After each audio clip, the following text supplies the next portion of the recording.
What's up for February? Venus and Mars make quite the pair, while Jupiter and the Moon are each other's Valentine, and observing M81, aka Bode's Galaxy. Venus is still a brilliant beacon in the morning, rising in the couple of hours before the Sun. It has been sinking lower in the sky for the past couple of months, though, and by the end of February it's pretty much getting lost in the light of sunrise. It will start making its return as an evening sight in July. You can catch the bright planet together with a slim crescent moon on the morning of February 6th, just as the sky starts to brighten. Next, Valentine's Day brings a nice pairing to enjoy with someone special. That evening, look for the crescent moon near Jupiter, high in the southwest following sunset. They're just a couple of finger widths apart on the sky, meaning most binoculars will show them in the same field of view. And speaking of the moon, NASA's Viper moon rover is planned to launch later this year, and you can send your name to the moon along with it. Visit nasa.gov/sendyournamewithviper for details. Returning to the inner planets, as Venus begins its exit, we find Mars returning to view. The red planet left the evening sky last September, passing through conjunction, where it was on the opposite side of the Sun from Earth and thus not visible for a few months. It's now just starting to be visible in the pre-dawn sky. In February, it's quite low and not super bright, but you can observe it brightening and rising ever earlier in the coming months. Those with an unobstructed view toward the southeast horizon can look for a close approach of Mars and Venus as the pair are rising during the last week of February.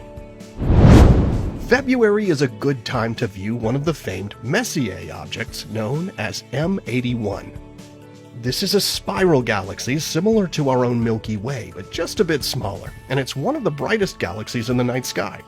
It's located about 11.8 million light-years away from us, which means if you're able to observe it, those photons of light hitting your eye have been traveling through space for more than 11 million years to reach you.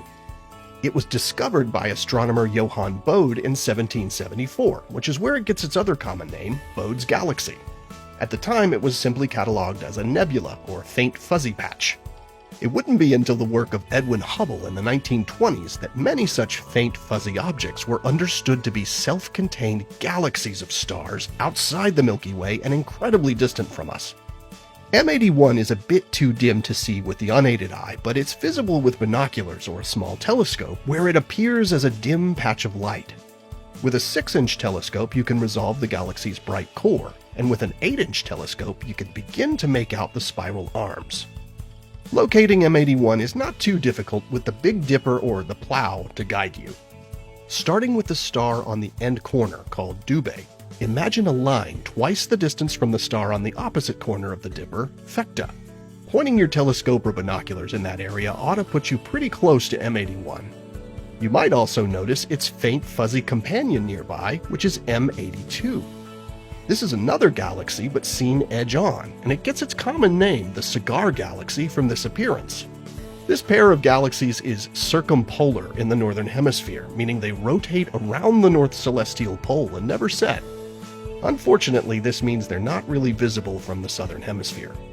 Although it's visible all year in the northern hemisphere, from about February through May you'll find M81 high in the northern sky in the first half of the night, making it easier to observe.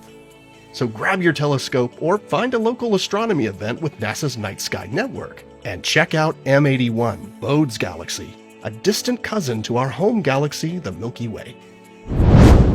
Here are the phases of the moon for February. Stay up to date on NASA's missions exploring the solar system and beyond at science.nasa.gov. I'm Preston Dykes from NASA's Jet Propulsion Laboratory, and that's what's up for this month.